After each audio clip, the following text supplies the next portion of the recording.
우리 옆 사람하고 인사합니다. 해피 이스터. 예, 해피 이스터. 예, 예. 오늘 참 그 부활절 그런 게 우리가 이제 절기로 지나가니까 우리는 이제 교회 오래 다닌 사람들은 이 감각도 무뎌져요. 점점. 그 어렸을 때 저는 목사 아들이었기 때문에 이 부활절 때가 너무너무 좋았어요. 왠지 아십니까? 어머니께서 계란을 많이 삶으십니다. 오늘도 계란 삶으셨나요? 예.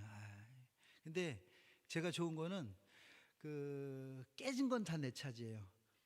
무슨 얘기인지 아시냐면 옛날에는 큰 솥에다가 뭐 100개, 200개씩 삶았으니까 그리고 이제 이렇게 들고 335 나가서 전도도 하고 막 그랬던 것 같아요. 그런데 이제 그걸 하다 보면 요새는 잘 안 깨지는데 그 당시에는 기술이 없어서 그런지 많이 깨졌어요. 터진 거는 그래서 이 부활절 이 시즌이 되면 아주 깨진 그 달걀 먹느라고 아주 그래서 제가 지금 이렇게 건강한 것 같습니다. 어찌 보면 그 삶은 달걀하고 부활하고는 조금 달라요, 그렇죠? 그렇죠? 삶은 달걀은 알을 못 깨니까 그 생명이 없는데 그렇게라도 우리가 그 부활을 기념하려고 했던 것 같다 하는 생각을 해봅니다. 독일에 오니까 저는 그 사연은 잘 모르겠는데 부활절 되면 토끼가 나타나는데 그 토끼와 부활과의 관계는 잘 모르겠어요. 하여간에 뭐 초콜릿 토끼 이렇게 선물 주고받고 하는 게 또 부활의 얘기가 아닌가 하는 생각을 해요. 그런데 저는 오늘 제가 오늘 SNS를 통해서 이렇게 올리기도 하고 그랬는데 우리나라에 처음 오셨던 두 분의 선교사님이 계십니다. 아펜셀러, 언더우즈 선교사님이세요. 근데 이분들이 어떻게 오시다 보니까 그랬는지 또 날짜를 일부러 맞춰서 그러셨는지 해서 부활절 날 오셨어요. 부활절 날 제물포항에 1885년 4월 5일이었는데 같이 내리셨어요. 여러분 그 세 분 누가 제일 먼저 이 땅에 발을 디뎠을까요? 아펜셀러입니까? 언더우드입니까? 감리교에서는 아펜셀러다, 장로교에서는 언더우드다. 이제 그래서 우린 늘 1등만 기억하니까 누굴 것 같아요? 예? 누구요? 언더우드일 것 같아요. 장로교 교인인 것 같습니다. 예. 또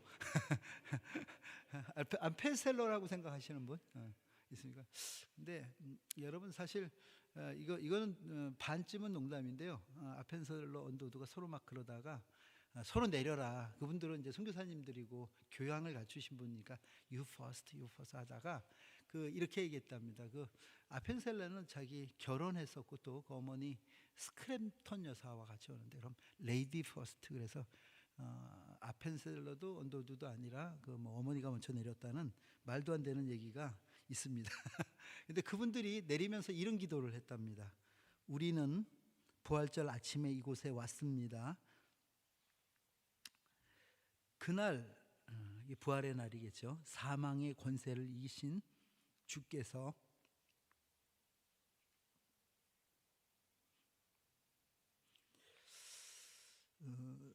이 백성을 얽어맨 결박을 끊으사 하나님의 자녀로서의 자유의 빛을 주시옵소서. 제가 갑자기 감정이 확 올라오는데 한 130년 전에 대한민국은 그렇게 녹록한 땅은 아니었을 것 같습니다. 그렇죠? 130년 전 대한민국. 근데 그들이 그 젊은 나이에 20대 초반의 젊은 나이에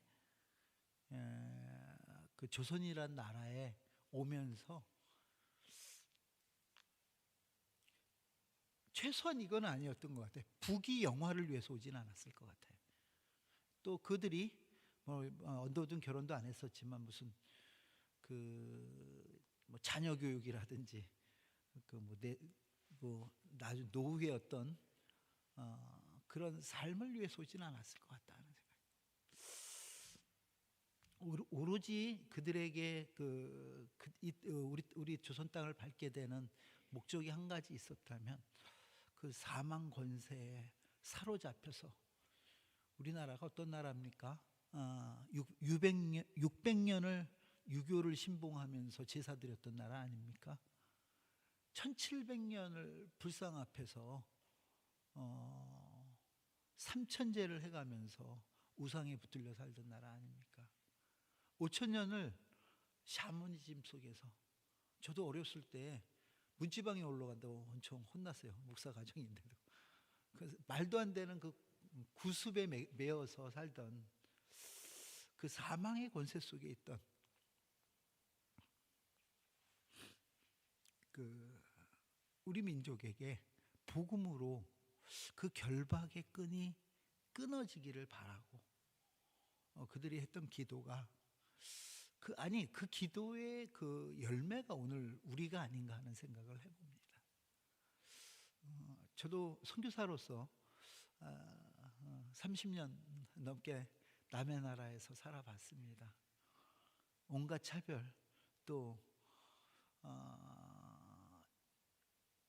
평소에는 굉장히 내 편인 것 같다가도 그 어떤 그 민족 감정에 딱 이렇게 부대낄 때는 어쩌면 여러분들도 지금 이 땅에서 느끼는 그런 것일 수도 있습니다.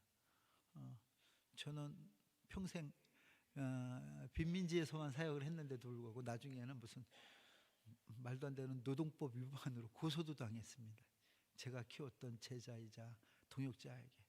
근데 그럴 때마다 내가 여기 왜 왔지 하는 생각을 할 때가 많았고, 또 그것이 내 삶에 내가 내 젊은 해 때를 여기서 다 보낸 것에 대한 대가가 이거란 말인가 하는 이런 인간적인 생각도 들 때가 많았습니다.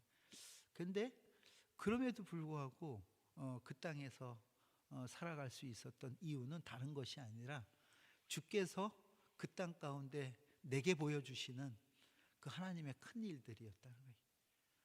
내가 상상하거나 아니면 내가 계획했던 일들이 벌어지는 것이 아니라 내가 그 땅을 밟음으로, 또 내가 그 땅에서 하나님 앞에 예배하며 또 살아감으로 인해서 하나님께서 주시는 그 은혜가 그들 가운데 전달될 때 하나님께서 내가 감당하지 못하는 큰 은혜가 그 땅 가운데 이렇게 쏟아지는 것들을 저는 목도하였습니다. 그랬기 때문에 그 땅에 계속 있었지 않았나 하는 생각을 해봅니다. 어쩌면 우리도 고향을 떠나 이곳 먼 곳 독일 가지고 와서 여러분 생활하십니다. 여러분 130여 년 전 언더운드나 아펜셀러의 그 다짐은 아니더라도 오늘 내가 이 땅에 발대고 있는 것이 이 땅의 복이라는 것을 여러분 기억하시기를 바랍니다.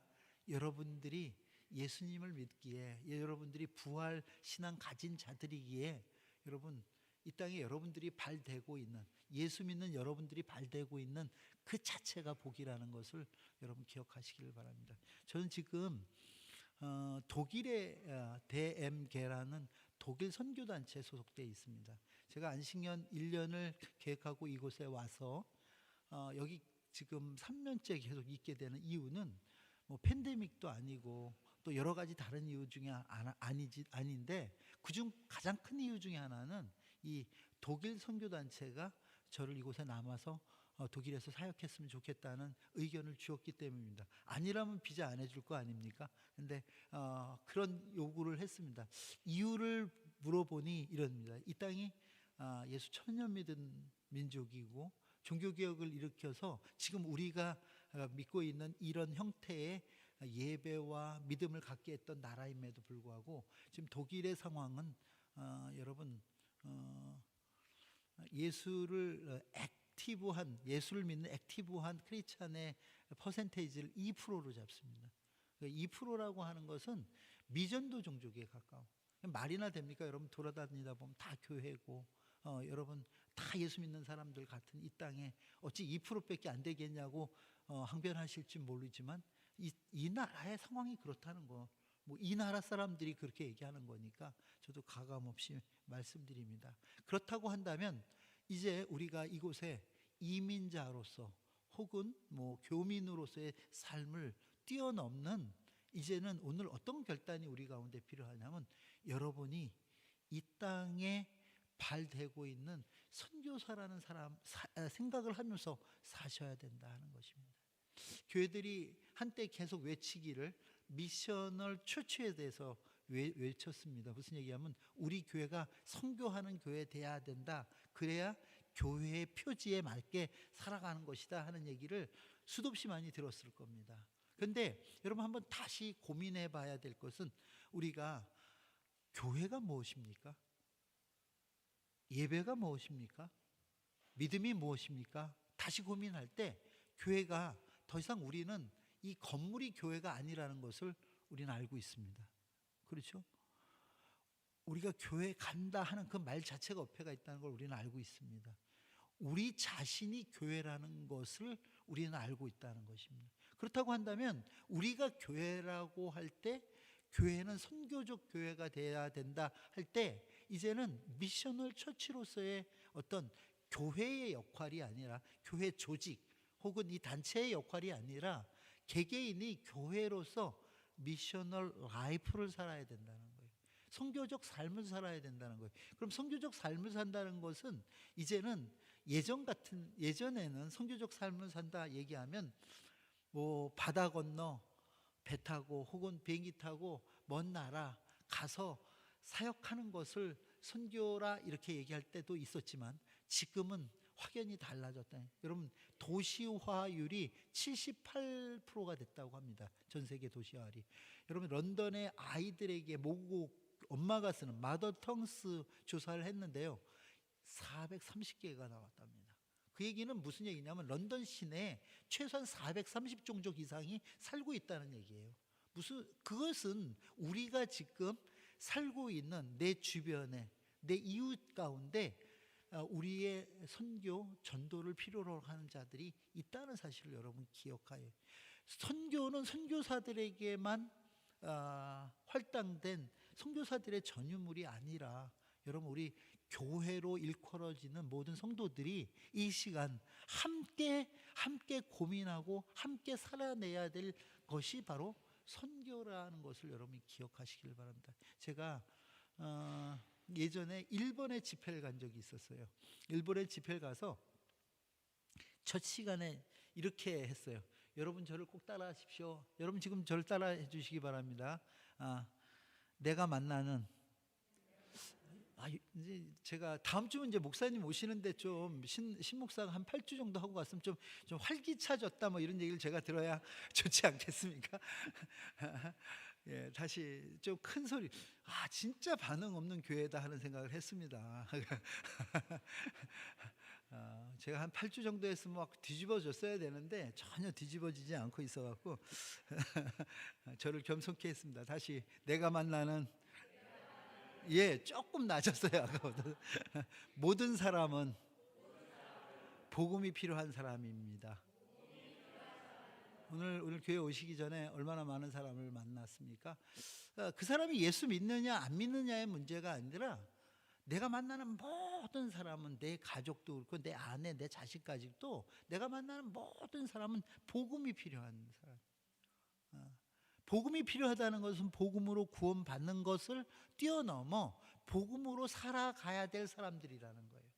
그 인식을 하고 우리가 사람을 만나고 또 그 인식을 하고 우리가 생활하는 것과 그 인식 없이 살아가는 건 너무나 극명히 다르다는 거죠.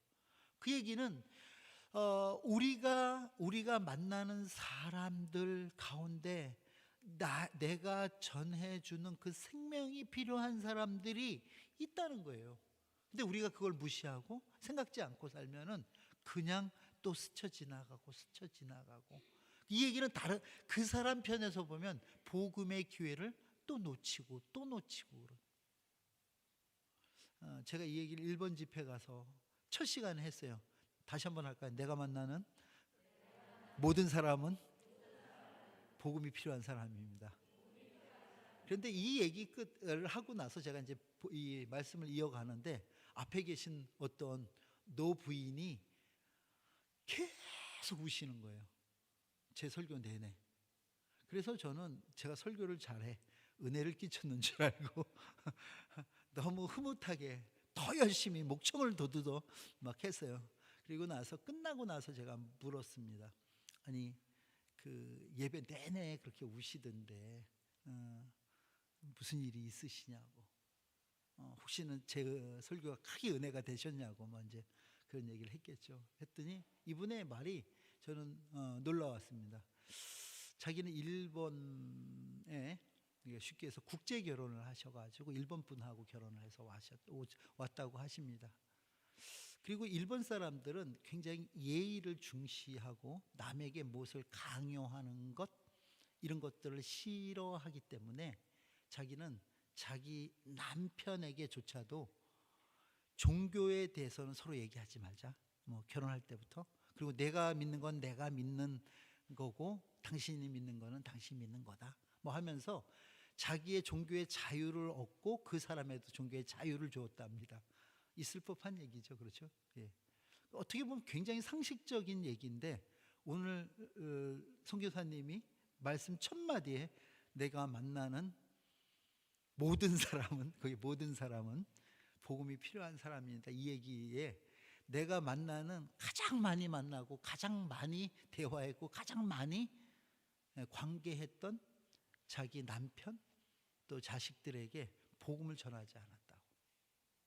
그게 한이 스러워갖고 내가 그렇게 긴 시간을 살았는데 그에게 한마디도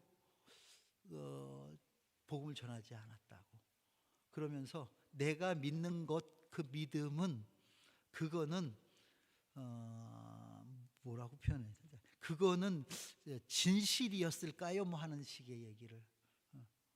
내가 진짜 복음을 믿고 부활을 믿는다면 내가 가장 사랑하는 그 사람에게 종교의 자유를 주는 것이 아니라 그 억압으로부터의 자유를 줬어야 되는데, 사망으로부터의 자유를 줬어야 되는데 그냥 종교의 자유를 주느라 사망의 자유를 주지 못했노라고 하는 얘기를 저에게 직접 하시는 얘기를 제가 들으면서, 그렇습니다. 어떻게 보면 복음을 전한다는 그 얘기가 요즘에 우리에게 어떻게 여겨질지 몰라요. 그렇죠? 하도 이단들이 강요된 복음, 그렇죠? 억압하는 복음, 남을 얽매이는 복음들을 적에 전하고, 또 그것이 사회적 파장을 일으키고 문제를 일으키기 때문에 그냥 나 하나 잘 믿으면 됐지 하는 생각이 우리를 사로잡고 있었는지 모릅니다. 우리의 눈을 가리고 있었는지 모릅니다. 우리의 입을 막았는지 모릅니다. 그런데 여러분, 복음은 생명이 있는 줄 믿으시길 바랍니다. 130년 전에 그분들이 오늘 우리가 여기까지 와서 이렇게 예배드리며 찬양할 민족이라는 걸 알고 복음 전했겠습니까?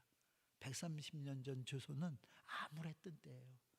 우리 힘으로 우리 나라조차도 지킬 수 없었던 그런 시기에 여러분, 서양 선교사님들이 한 달 반이 넘는 시간을 배를 타고 우리 땅에 오셔서 여러분 복음을 전한 그 결과가 우리라고 생각할진데, 그분들이 그렇게 기도했던 그 기도의 결과, 열매가 바로 우리라고 생각할 때인데 우리가 어찌 예수를 전하지 않고 내가 예수를 믿는다고 할 수 있을까 하는 생각을 해봤어요.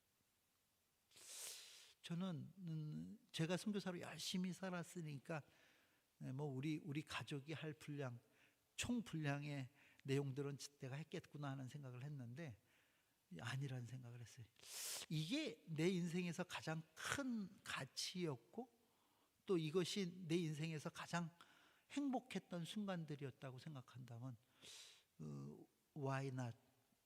우리 아이들이 선교사 되는 일을 내가 왜 강요하는 것이 문제가 될까요? 내가 왜 세윤 형제한테 선교사 하자 하는 얘기가 과한 얘기가 될까요?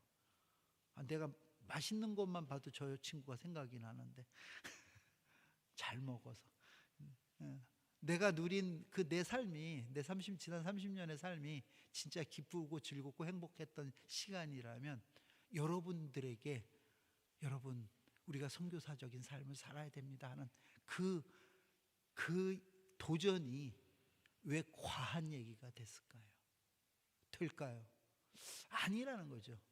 저도 예전에는 마구 외치고 다녔었는데 왠지 이제는 50 넘어가면서 60 가까워 가면서는 조금 더 점잖게 누구에게 뭘 강요하거나 요구하거나 하기보다는 그들이 알아들 수 있는 언어 정도로 그냥 조용조용 했던 내 모습이 오히려 이것이 믿음이 내 안에 있었던 그 부활에 대한, 예수 그리스도께서 다시 땅 가운데 오신다는 그 재림에 대한 생각들이 감소한 것이 아닌가, 약해진 것이 아닌가 하는 그런 되돌아봄을 오늘 해봅니다.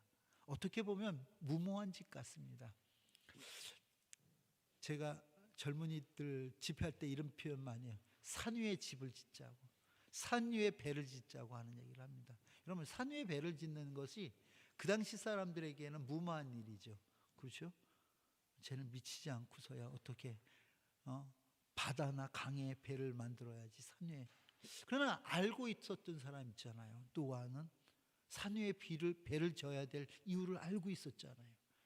얼마 안 있으면 하나님께서 이 땅을 비로, 물로 심판하실 것을 알고 있기 때문에 그는 산 위에 배를 지었단 말이죠. 우리는 알고 있잖아요. 이제 곧 예수 그리스도께서 이 땅 가운데 다시 오심으로요.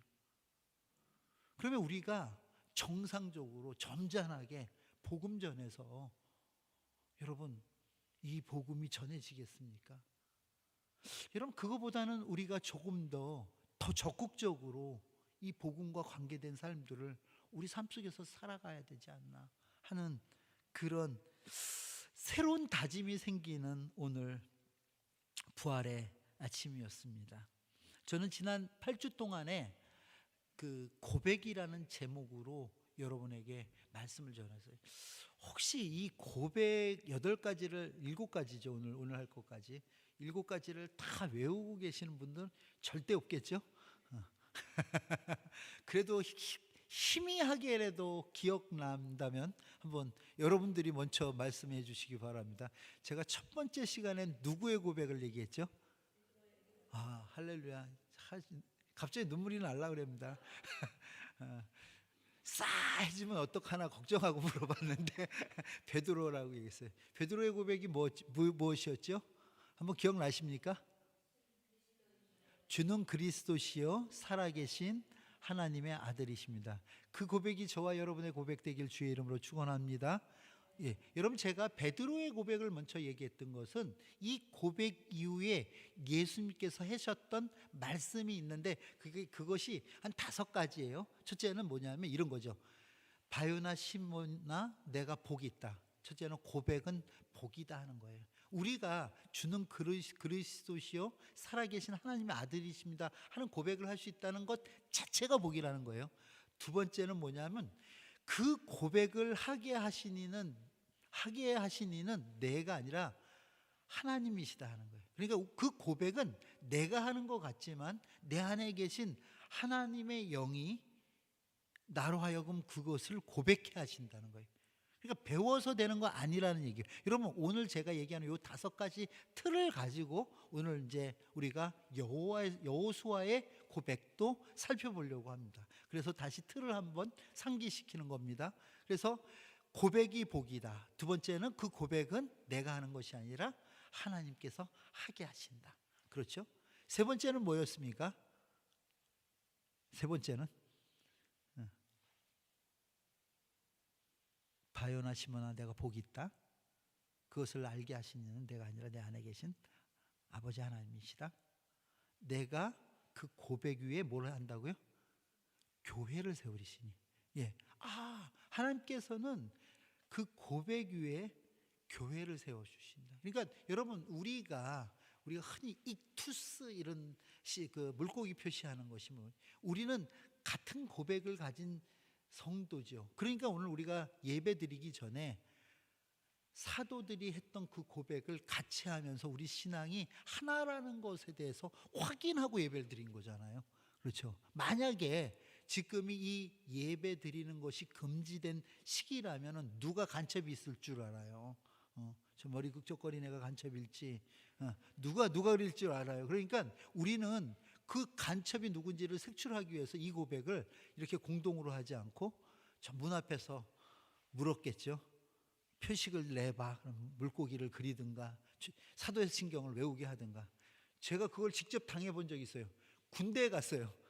군대 갔는데 쫄병 시절에 알다시피 이게 막 그 군대 내무반 생활이라는 게 얼마나 쉽지 않습니까? 그러니까 서로 이제 종교 행사자라고 부르는데 교회 갈 사람 그러면 누구 이병 신승철 하면 이제 일찍 사관이 그걸 적어서 내면 그 사람들이 이제 교회 갈 수 있는 그 권리를 득하는 겁니다.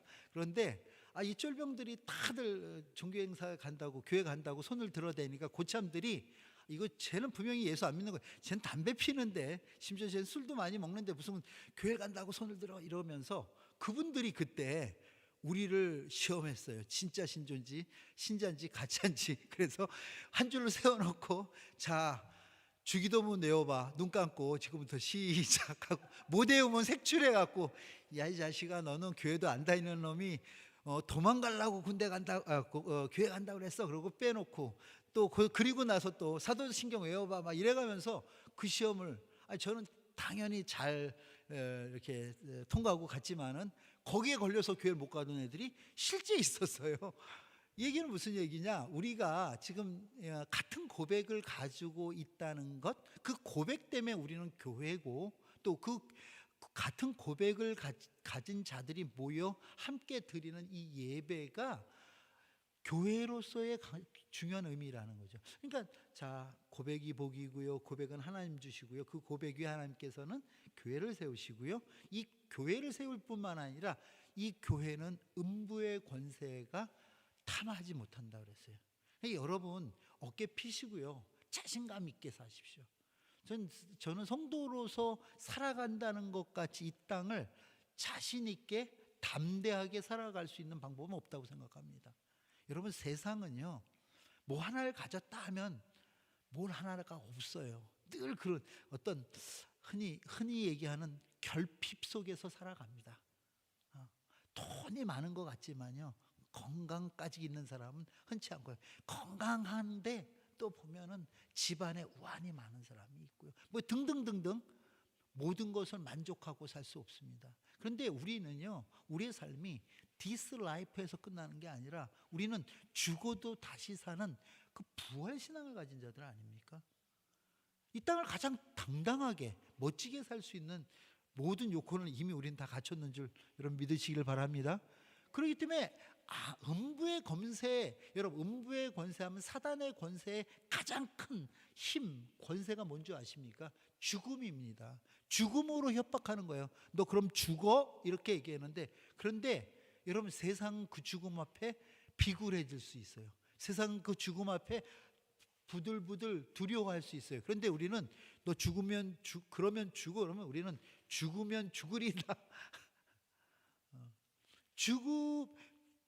죽음을 두려워하지 않는 신앙 기독교 외에 어디 있습니까? 근데 우리가 죽음을 두려워한다? 그건 아직도 우리가 부활에 대한 소망이 있는지 한번 체크해 봐야 되는 거죠. 마지막으로 뭐냐면 이렇게 얘기합니다. 천국 열쇠 우리에게 주신다고. 이 천국 열쇠는 바로 우리의 삶입니다. 우리를 통해서 이렇게 표현하시면 됩니다. 보시면 됩니다. 우리를 통해서 세상이 예수를 볼 거라는 얘기입니다. 우리를 통해서 세상이 하나님 나라를 맛볼 거라고 얘기합니다. 그러니까 이게 이런 축복의 말씀을 베드로에게 했다는 거죠. 여러분 그런데 이런 이 5가지 그 틀을 가지고 우리가 지금 지난 봤던 7명의 그 사람들의 그 고백들을 보면 이 틀에 다 들어와 있다는 거죠. 여러분 두 번째는 우리가 여호와 이레의 사람인 누구였습니까? 아브라함에 대해서. 아브라함이 어떤 고백을 했죠? 제가 봤던 게 아브라함이 하나님이 쓰실 것은 하나님이 준비하신다.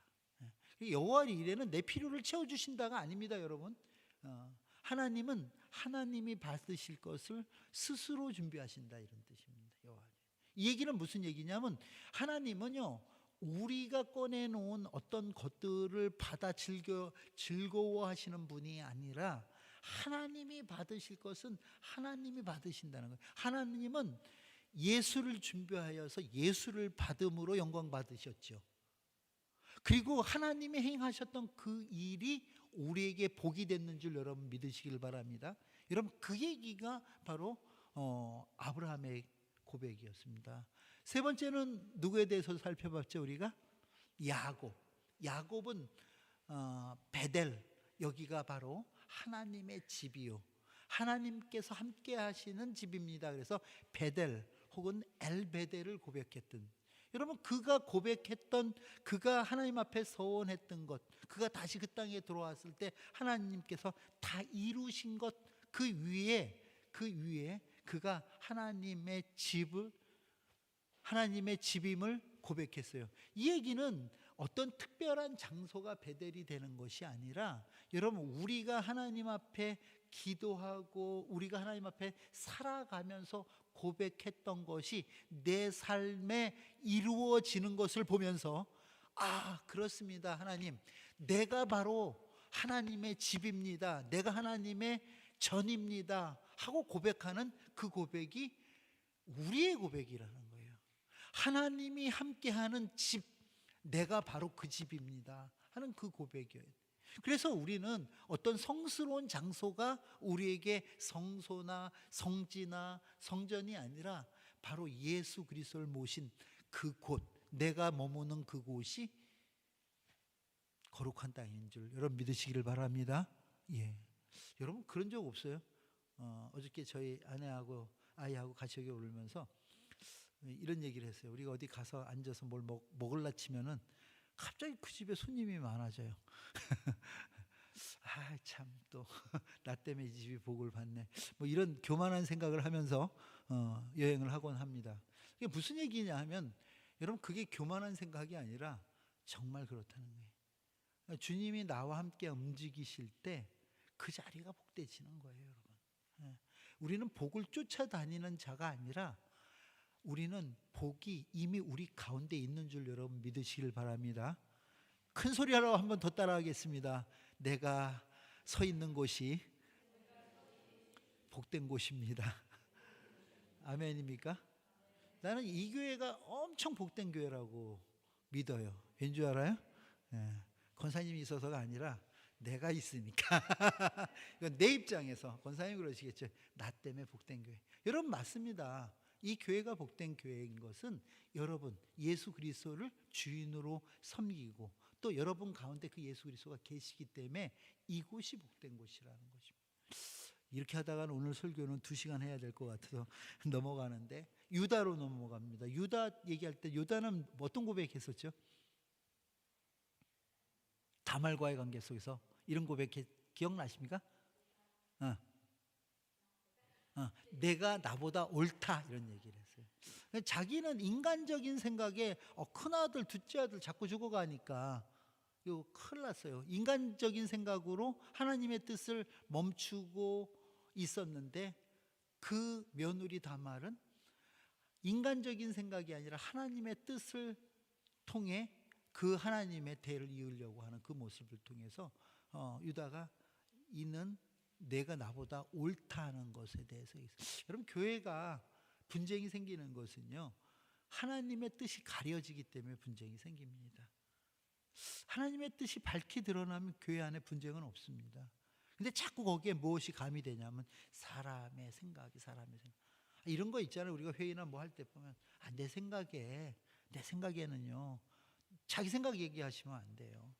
최소한 교회에서는 하나님의 생각, 하나님의 마음을 얘기를 해야 돼요. 왜요? 하나님의 교회니까. 이 얘기는 마찬가지야. 내 삶 속에서도요, 내 생각대로 살면 안 되죠. 하나님의 뜻대로 살아야죠. 여러분 그걸 유다는 느지막이 깨달았어요. 사실 유다가 조명되는 것은, 창세기 38장에 조명되는 것은 그가 어떤 뛰어난 일을 해서가 아니라, 여러분 그가 내가 나보다 옳도다 했던 그가 그 다말을 통해 낳은 아들을 통해서 예수 그리스도가 이 땅에 오시는 그 일이 있어요. 하나님은요 우리의 어떤 행동 거지를 가지고 판단 정죄하셔서 거기에 뜻을 있게 하는가 하면 이런 개념이 아니에요. 하나님은 신실하십니다. 어제나 오늘이나 내일이나 동일하시게 우리를 인도해 가시는 분이 바로 그분이시라는 것을 여러분 기억하시길 바랍니다. 요셉은 어떤 고백을 했죠? 요셉의 고백은 많아요. 내가 어찌 하나님 앞에서 득죄하리오부터 시작해서 고백이 많은데 마지막 50장 고백을 제가 인용했었는데, 그렇죠. 우리 박수 한번 쳐. 예. 이 장학생이야, 장학생. 제일 고맙습니다. 아유, 보람이 생깁니다. 예. 예, 내가 어찌 하나님을 대신. 근데 이 시대의 문제는 나는 신이다 아닙니까?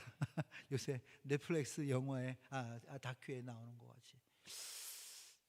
요셉이 그렇게 뛰어난 요셉이었지만 하나님을 대신하려고 하지 않았는데, 여러분 이 시대의 문제는 서로 하나님이 되려고 하잖아요. 내가 신이 되려고 하잖아요. 내가 신의 노릇하려고 하잖아요. 이게 문제잖아요. 여러분 하나님을 대신하지 않는 여러분 되기를 바랍니다. 여러분들이 하나님이 되는 순간 그것을 성경은 뭐라고 표현하냐면 죄라고 얘기하는 거예요. 여러분 인간의 죄는요, 거짓말하고 뭐 남의 걸 뺏고 강도질하고 이런 게 죄가 아니에요. 성경이 얘기하는, 우리에게 지적하는 죄는 무엇을 죄라고 얘기하냐면 내가 하나님 노릇하는 것을 죄라고 얘기합니다. 우리 가운데서 하나님 노릇하는 것, 이것만 제해줘도요 우리가 이 땅을 자유하게 살 수 있다는 것을 여러분 기억하시길 바랍니다. 모세는 뭐라고 얘기했습니까? 모세는 어떤 고백? 예? 모세 이런 표현 하지 않아요? 홍해 앞에서 너희는 가만히 서서 여호와의 구원함을 보라. 구원이 우리 손에 달리지 않았다는 거죠. 우리를 구원하시는 이는 하나님이십니다 하는 그 고백을 모세도 합니다. 여러분 지난 시간 우린 갈렙에 대해서 배웠는데요, 갈렙은 어떻다고 그랬습니까? 어떤 면에서 갈렙은 이방인이었고 분깃을 받을 수도 없는 자였어요. 그런데 그가 기억했던 것은, 오늘 얘기와도 굉장히 밀접한 관계가 있는데, 그가 기억하는 것은 그가 40세의 나이에 여리고성을 정탐했을 때 그때 들려주셨던 그 얘기, 그 땅을 너와 내 자손들에게 주시라 하신 그 약속의 말씀을 듣고 믿고 하나님께서 그것을 이루시기를 기다렸다가 그때가 돼서 당당하게 여호수아에게 구하지 않습니까? 뭐라고요?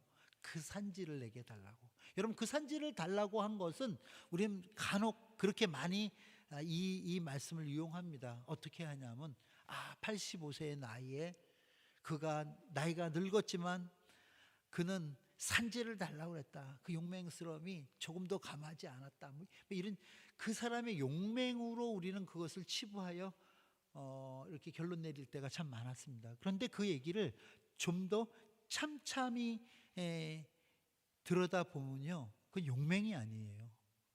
그거는 확신이었어요. 하나님께서 말씀하신 것을 하나님께서는 이루신다는 확신이었어요. 용맹이 아닙니다.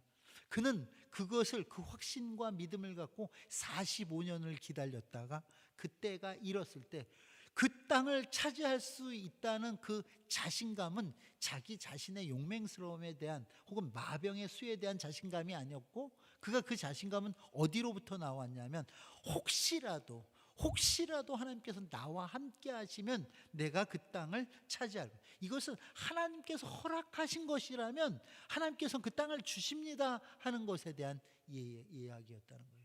여러분 이건 말씀을 기억하는 거죠. 여러분에게는 어떤 약속이 있었습니까? 제가 물었죠.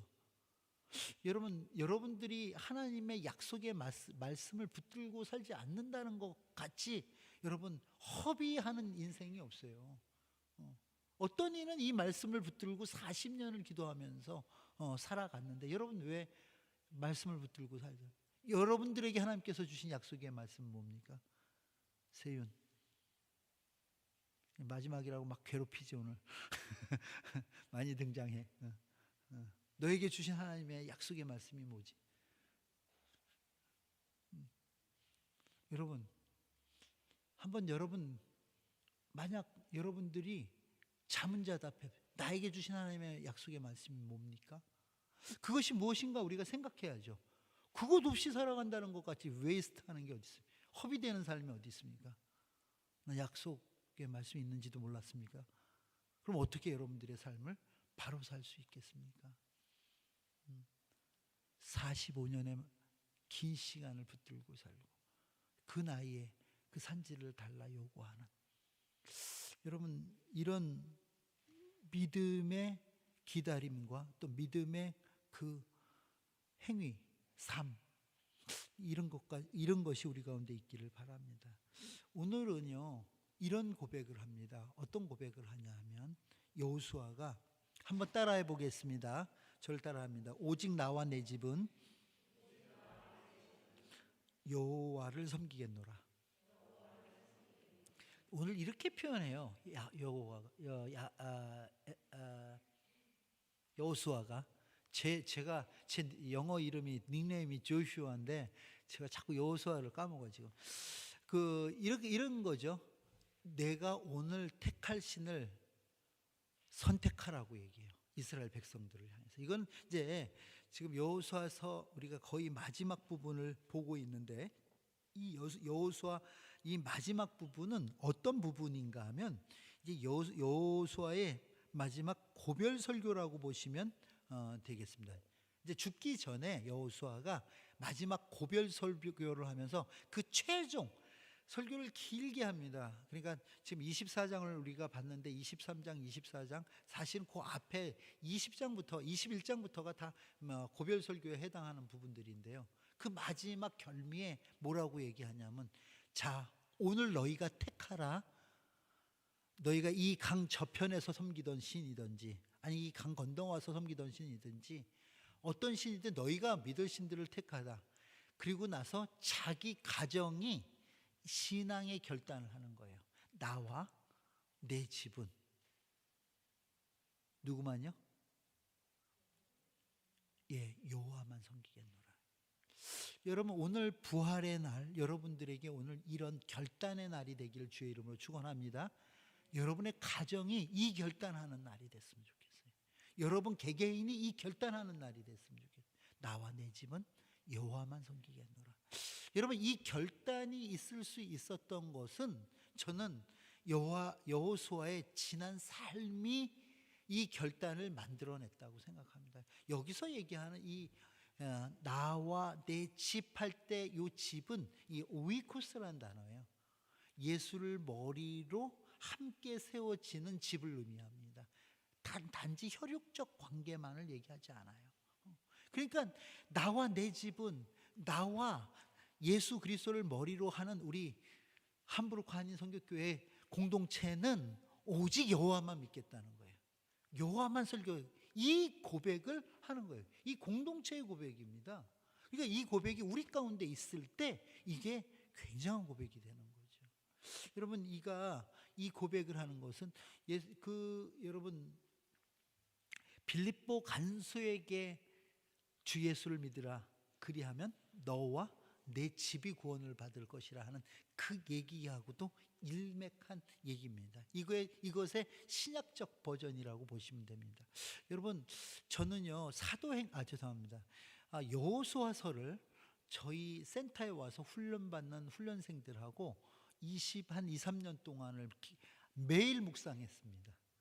왜냐하면 저희가 훈련 때 꼭 보는 말씀이 사도행전이 아니라 저는 여호수아서를 봤어요. 왜 여호수아서를 봤나 하니까, 여러분 사도행전은 아직 끝이 안 보이죠.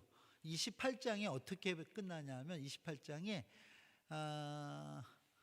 바울이 셋집에서 이태 동안 하나님 나라를 전하는데 그 전하는 것을 막는 자가 없더라 하고 끝나는 거예요. 그리고 어떻게 됐는지 모르겠어요. 그게 사도행전 28장의 끝이라면 여호수아서는 24장으로 딱 결단을 하고 끝나는데, 저는 여호수아서를 볼 때 어떤 느낌이 들었냐면 이것은 구약의 사도행전이다 하는 생각이 들었어요. 왜냐하면 보세요. 출애굽한 이스라엘 백성이 광야 생활을 마치고요. 광야 생활을 마치고 요단을 건너 약속한 그 땅을 차지하는 내용이 바로 여호수아서예요. 그렇죠? 근데 이 약속한 땅을 차지하는 그 방법에 있어서 수많은 전쟁을 치르는데, 여러분 그 전쟁에서 이기냐 지느냐의 승리냐 패배냐의 그 중심은 그들의 군사력에 있지 않았어요. 용맹함에도 있지 않았고요. 마병의 수에도 있지 않았어요. 뭐에 있었냐면, 여러분들이 여호수아서를 오늘 집에 가서 다시 읽어보시면, 그 땅을 내게 붙였노니, 내 손에 붙였노니 하는 얘기가 나오면 그 땅을 차지해요. 근데 손에 붙이지 않는 땅을 인간들이 계산해서 차지하려고 하면은 그 땅은 그 전투에선 실패해요. 그래서 제가 우리 센터에 와서 훈련받는 친구들에게 만들었던 용어 하나가 있는데, 여러분도 한번 따라해. 오늘 따라하는 게 많아요. 따라해 보시겠어요? 선교는 순종이다. 예. 그러니까 그 땅을 차지하느냐 못 차지하느냐는 그 사람의 능력에 있는 게 아니라 하나님의 말씀에 순종했느냐 하지 않았느냐에 있더라는 거예요. 용맹스럽게 나갔던 아이 성에서는 깨져. 아야, 거기는 작은 성이니까, 우리가 여리고도 문들이쳐서 거기서 작은 성이니까 약 한 3천쯤 올라가자. 아주 대판 깨지고 옵니다. 그런데 자기들이 생각할 때 이거는 어떻게 이 성이 7번 반 돌고 나팔 불면 소리 지르면 이건 말이 안 되지 않습니까? 그 말이 안 된다고 생각하는 것도 하나님의 말씀을 믿고 순종하면 그 성이 무너지더라는 거예요. 여러분, 이게 어찌 가능한 일입니까? 그러니까 마찬가지로 여러분, 우리가 지금 선교에 있어서 이 땅을 살면서도 동일하다는 거예요. 신앙에 있어서도 동일하는 거예요. 그래서 선교만 순종이 아니라 신앙도 순종이라는 거예요. 신앙은 우리의 능력을 발휘하는 거죠. 내가 가진 것으로 하나님을 섬기는 게 신앙이 아니라고요. 여러분, 오해하지 마십시오. 내가 노래를 잘하니까 그 재능으로 섬기고, 내가 뭘 잘하니까 그걸로 섬기고, 난 밥을 잘하니까 그걸로 섬기고, 이런 게 아니라고요. 이게 신앙이 아니라, 따라합니다. 신앙이란 내가 가진 것으로 하나님을 섬기는 것이 아니라 하나님의 방법으로 이 땅을 사는 것이다. 그게 신앙인 거예요. 신앙의 사람은 하나님의 방법으로 살아야 돼요. 하나님의 말씀으로 살아야 돼요.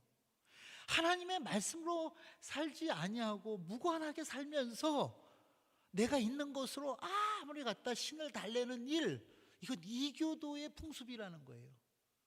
신을 달래서 신앙생활하는 게 우리 종교가 아니란 말이죠. 우린 철저하게 하나님의 말씀, 그러니까 로고스로 오신 그 말씀이 우리 가운데 만날 때, 우리와 만날 때 우리 안에 로직이 생기는 거예요. 이 로직이 바로 우리가 신앙, 어떻게 이 땅을 살아야 되냐 하는 것들에 대한 답이 나온다는 이런 얘기예요. 그러니까 여러분, 우리는 그동안 너무 내 가진 것, 내 주머니 털어서 내가 할 수 있는 것으로 섬기는 것이 신앙인 줄 알았어요. 근데 해도 끝이 없어요. 해도 답이 없어요. 힘만 빠졌어요. 근데 그게 아니라고요. 그게 아니라 여러분, 진짜 신앙은 내가 가진 걸로 섬기는 게 아니라 그 하나님의 방법으로 내가 세상을 살아야 돼. 하나님 방법 아닌 다른 것으로 세상 살고 살아가는 것, 이거 신앙 아니라는 것을 여러분 기억하시기를 바랍니다. 여러분, 그 여호수아는 그 삶 속에서 그것을 경험했던 거예요. 여러분, 아말렉과의 전쟁 여러분 기억하십니까? 모세는요 치사해요. 지는 전쟁에 안 나가고 산 위에 올라가요. 그리고 아론과 홀을 양쪽에 세워 손을 들면 전쟁이 이기고 내리면, 여러분, 그거에 진짜 그 아말렉하고 맞짱 뜨고 싸운 사람은 누구냐 하면 여호수아예요. 목숨 걸고 싸운 거예요. 그런데 이상하잖아요. 내 용맹스러움이 아말렉을 물리칠 줄 알았는데 그게 아니라 저 동산 위에 모세의 손이 올라오면 그 전쟁에서 우리가 승리하는가 하면 그 모세의 손이 내려올 때 우리가 피하는 모습을 보는 거예요. 밀리는 모습을 보는 거예요. 그가 얘기해, 전쟁은 우리 무기나 내가 가진 능력에 있는 것이 아니다. 전쟁은 하나님의 손에 있구나를 그는 삶의 터전에서, 전쟁터에서 배우는 거죠. 그렇죠? 여러분, 여호수아를 모세의 부하라고 불렀어요. 성경이 그렇게 표현하더라고요. 그래서 이 여호수아가 남다른 점 한 가지가 무엇일까? 왜 여호수아 갈렙과 여호수아는 거의 쌍같이 붙어 다니는데 보면 왠지 갈렙은 2인자 같고 여호수아는 1인자 같을까 이런 생각을 해보는데, 그리고 왜 하나님은 갈렙에게 이방인이라서 그런 것 같지는 않은데 갈렙에게 그 수장을 주지 않으시고 여호수아에게 모세의 계대를 잇게 했을까 생각해 봤을 때도, 여러분 모세를 따라 다녔기 때문에 그는 우상 숭배를 하지 않았어요. 이게 여러분 한번 성경의 출애굽기 32장 이렇게 보면은요, 이스라엘 백성이 금송아지 만들어서 우상 숭배할 때 있잖아요. 그것을 여호수아가 모세에게 얘기해줘요. 되게 시끄러운데 그 예배 드리는 것 같지는 않고요, 걔들이 뭔가 일을 벌렸어요 하고 이르는 사람이 여호수아였어요. 그 얘기는 무슨 얘기냐면 그 우상 숭배의 자리에 있지 않았다고요. 그러니까 사실 그 우상 숭배의 자리에 있던 사람들은 다 죽었잖아요. 그런데 여호수아가 그렇지 않았던 그 모습, 제가 지금 이제 성경에 나온 여호수아의 모습들을 얘기하는 겁니다. 그런가 하면 그는 하나님의 임재가 있는 그 회막에 늘 거했다고, 떠나지 않았다고 출애굽기 33장에서는 또 얘기합니다. 여호수아 얘기하면 뭐 두말할 것도 없이 정탐꾼 얘기해야죠. 여러분 어떻게 보면은요, 그 땅이 좋은 땅 같았어요. 포도나무 한 송이를 뭐 양 어깨, 두 사람이 양 어깨에 이렇게 지고 갔다고 할 정도로 풍성한 곳만큼은 사실이에요. 근데 그 풍성한 땅이 비어 있다면은 기회겠지만 그 땅에 그 풍성함을 누리며 우리보다 더 강력한 군사력을 갖고 있는 더 키도 큰 그 안압자손의 후예들이 거기 살았다면 그거는 위협이잖아요. 다른 사람들은 그 땅에 사는 그 위협거리들을 보고 왔는데 여호수아와 갈렙은 그 위협거리를 보는 것이 아니라 하나님의 약속의 말씀을 보는 거죠. 뭐 이런 것들이 뭐 여호수아가 다른 저는 무엇보다도 이제 우리가 그동안 계속해 왔던 오버랩되는 부분 중에 하나겠지만, 여러분 그가 그럴 수 있었던 것은 그의 용맹함이나 그의 지혜로움이나 슬기로움이 아니라 그에게 하나님의 영이 머물렀다 하는 표현을 여러분 보시면 성경이 이야기하고 있습니다. 민수기 27장에 보면 18절에 여호와께서 모세에게 이르되 눈의 아들 여호수아는 그 안에 영이 머무는 자니라, 이렇게 얘기해요. 영이 머무는 자다, 성령이 머무는 자였다. 그것을 하나님이 꺾고 집어갖고 모세에게 얘기해줘요. 한 군데 더 있어요. 한 군데 민수기 32장에서도 그런 얘기가 또 나오고요. 신명기 34장 9절에는 이렇게 나옵니다. 그에게 지혜의 영이 충만하니, 이렇게 모세가 눈의 아들 여호수아에게 하니까 지혜의 영이 충만하다.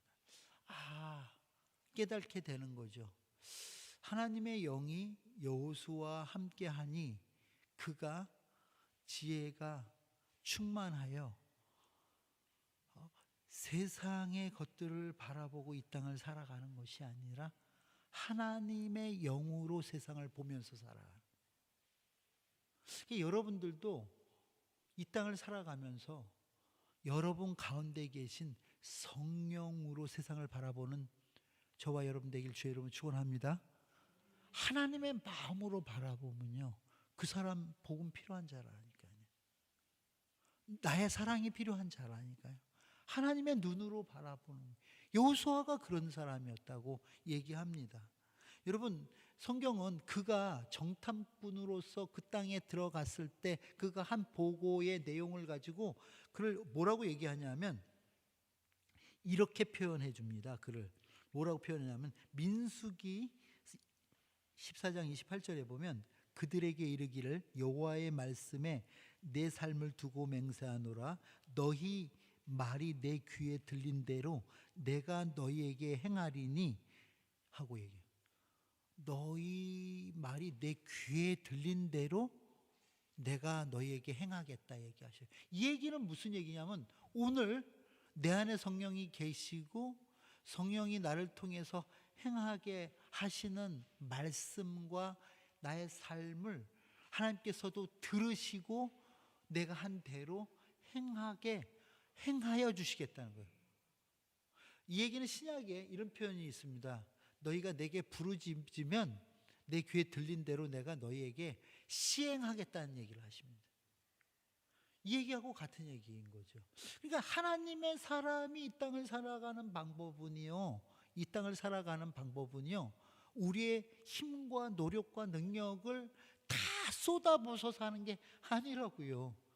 우린 종래에 너무 그렇게 많이 배워왔어요. 그래서 너무 힘이 많이 빠졌고 이제 더 이상 쏟아부을 것도 없게 됐잖아요. 꼬부랑 돼버렸잖아요. 이제 힘도 돈도. 그러면 이제 저 이상 할 일이 없어요. 그래서 나는 이런 얘기를 많이 들어요. 선교사님, 제가 이제는 평생 주님을 섬기고 살았는데 이제는 아무것도 없고요. 저는 힘도 없고 이제 할 줄 아는 것도 없고 이제 뭘 해야 될지 모르겠어요. 교회에 별 도움이 안 돼요. 여러분들이 지금 저한테 해주려고 했던 얘기 아니에요. 꺼내놓을 거 다 꺼내놨어요.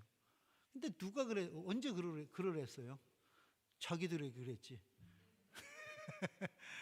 하나님은 하나님의 방법으로 이 땅을 살라고 그랬지. 언제 여러분들 거 꺼내놓으라고 그랬어요. 근데 우리는 하나님의 방법으로는 안 살고 그냥 꺼내놓지 말라는 것만 다 꺼내놨어요. 그러니까 이제 힘도 빠지고 돈도 없고 나이도 들어버리고. 그거 아니죠. 여러분이 하늘의 별같이 빛나는 것은, 올해 꽃보다 아름다우신 것은 그걸 다 쏟아놨기 때문이 아니라 여러분들이 하나님의 뜻을 쫓아 하나님의 방법으로 이 땅을 살아가기 때문에 귀하고 존귀한 줄 믿으시기를 바랍니다. 그렇다면 지금도 할 게 있잖아요. 계속 하나님의 방법으로 살아가시면 되잖아요. 하나님은 그것을 존귀히 여기신다고요. 저들이 세상에 물들지 아니하고 세상의 방법으로 돈을 취할 수 있지만 세상의 방법으로 약간의 유익은 취할 수 있지만 그것을 다 버리고 내 방법으로 살아가는 그 백성을 존귀히 여겨주신다는 거예요. 여러분, 이게 신앙이에요. 이런 것이 아니었다면 저의 지난 30년의 삶은요, 웨이스, 쓰레기예요. 쓰레기. 돈이나 벌걸. 이런 생각. 뭐가 나온다고 거기. 이거잖아요. 그런데 내가 믿는 것은 아니, 하나님께서 우리에게 말씀으로 가르쳐 주시는 것은 우리가 행한 무엇으로 우리를 살게 하지 않았다는 거예요. 우리가 믿는 신앙은요, 우리가 행한 것으로 우리를 살게 하는 신앙이 아니라 하나님이 행하신 것으로 우리를 살게 하셨어요. 하나님께서 예수 그리스도를 이 땅에 보내주심으로 그가 다시 부활하심으로 우리에도 부활의 소망을 갖게 된 거죠. 내가 있는 거 다 쏟아내니까 비로소 소망이 생긴 게 아니라요. 그래서 부활의 첫 열매 되신 그분을 바라보며 우리도 이 땅에 소망을 갖는 거예요. 우리에게 당장 닥쳐올 것은 고난이고 고통이고 어려움이지만 우리는 그 고통과 고난을 이기신 예수 그리스도를 바라보며 우리도 소망을 두는 거예요. 누구에게요? 내 안에 계신 예수에게. 저는 예수님이 부활하시는 그 부활의 장면이 너무너무 멋있어요. 두 장면이 있는데요. 첫째는 예수께서 십자가에 매달렸다 내려오는 장면에, 여러분 제가 좋아하는 화가 하나, 폴 루벤스의 여러분 십자가에서 장사라는, 한국말로 장사라는 그 표현, 내려놓는데요. 예수님은 어디다 내려놨냐면 지푸라기 위에다 내려놨어요. 와, 그 그림이요, 저는요 볼 때마다 은혜가 되고요. 왠지 아세요? 예수님은 이 땅에 오실 때도 지푸라기 위에 오셨다가 말구 위에, 이 땅을 하직하시고 가실 때도 그 지푸라기 위에 그 몸이 내려지는 그 모습이 우리에게 많은 것을 저에게 많은 것을 시사했어요. 결국은 나도 한 줌의 흙이 되어 지푸라기 위에 놓여질 인생이라는 것에 대한 많은 깨달음을 주셨어요. 예수님께서 다시 부활하심을 성경은 로마서 8장 11절에 얘기하는데, 예수 그리스도를 죽은 자 가운데서 살리신 이의 영이, 죽은 자 가운데서 예수를 살리신 그 영이 너희도, 우리도 죽은 자 가운데서 다시 살릴 것에 대해서 바울은 이야기합니다. 이 얘기를 바꾸어 얘기한다면, 우리의 부활이 우리의 능력이나 우리의 열심이나 우리의 노력으로 이루어지는 것이 아니라, 우리의 부활도 예수를 살리신 그 영이, 성령이 내 안에 계시기에, 아멘이십니까? 내 안에 계신 그 성령이 나를 죽음 가운데서 다시 살리시겠다고 얘기하십니다. 그러면 우리의 부활은요, 내 손에 달린 게 아니라, 내 능력에 달린, 내 경성함에 달린 것이 아니라, 이미 내 안에 계신, 내 안에 와 계신 그 성령에 의해서 내가, 예수가 부활하셨듯이 나도 부활하신다는 그 약속의 말씀을 우리에게 주셨다는 거예요. 그러면 우리가 이 땅을 사는 것도, 또 죽었다 다시 부활하는 것까지도 우리의 노력, 우리의 열심이 아닌 그리스도의 은혜를 쫓아 우리가 부활하게 된다는 거죠. 이제 말씀을 맺겠습니다. 여러분, 여호수아가 그 많은 전쟁과 싸움 속에서 그가 대승할 수 있었던 것은 하나님의 영이 그와 함께 하심으로, 그가 하나님의 방법으로 싸웠기 때문입니다. 뿐만 아니라 그가 하나님의 방법으로 살았기 때문이고, 하나님께서 그가 한 말을 하나도 땅에 떨어뜨리지 아니하시고 그가 한 말대로 행하여 주셨기 때문에 그의 삶이 복됐습니다. 그렇기 때문에 그가 마지막에 고백한 것, 오직 나와 내 집은 여호와만 섬기겠다 하는 이 얘기는 호기에 찬 장수의 외침이 아니라, 평생을 다 살아보니 내 삶 속에서 남은 것은 여호와 섬긴 일만 남았다 하는 고백이라는 거예요.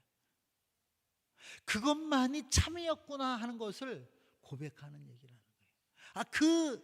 그가 경험해 보니까 그것이 내 삶의 가장 큰 영광스러움이, 값지고 배고프게 그런 것이다 하는 것을 우리에게 신앙의 선배로서 오늘 얘기해 준다는 것을 여러분 기억하시길 바라기는, 2023년 부활의 날, 저는 이 고백이 여러분과 저의 고백되기를 원합니다. 다 같이 한번 우리가 외치고 설교를 마치겠습니다. 오직 나와 내 집은 여호와만 섬기겠노라. 이어서 한번 다 같이 합니다. 시작. 오직 나와 내 집은 여호와만 섬기겠노라. 아멘.